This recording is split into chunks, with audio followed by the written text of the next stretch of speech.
नमस्कार। आज म नेपालमा पाइने चराहरूमध्ये एक सुन्दर चराको विषयमा केही जानकारी लिएर आएको छु र त्यो चरा हो मुरारी पुतली चरा अथवा अङ्ग्रेजीमा वाल क्रिपर।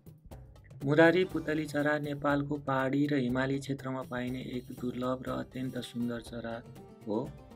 यस चराको सबैभन्दा आकर्षक विशेषता भनेको यसको पखेटा हो। जब मुरारी पुतली चरा उड्छ त्यसबेला पखेटामा देखिने गाढा रातो, कालो र सेतो रङले यसलाई पुतली जस्तै देखाउँछ र त्यही कारणले नै यसलाई पुतली चरा पनि भनिन्छ।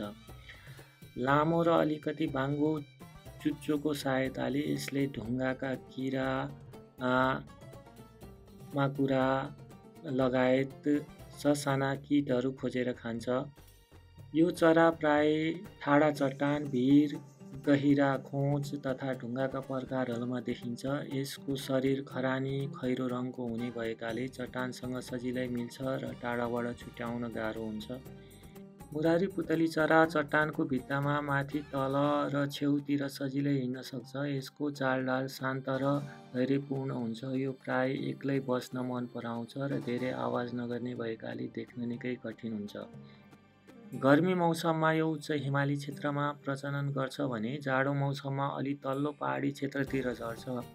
जाडोमा कहिलेकाहीँ पुराना मन्दिर, किल्ला, पुल तथा ढुङ्गाका पर्खालहरूमा पनि देख्न सकिन्छ। मुरारी पुतली चरा पहाडी र चट्टानी वातावरण स्वच्छ रहेको सङ्केत दिने महत्त्वपूर्ण चरा हो र यसलाई देख्न पाउनु चरा प्रेमी, अनुसन्धानकर्ता र फोटोग्राफरहरूका लागि निकै दुर्लभ र सौभाग्यको क्षण मानिन्छ। हजुरहरूलाई यो भिडियो कस्तो लाग्यो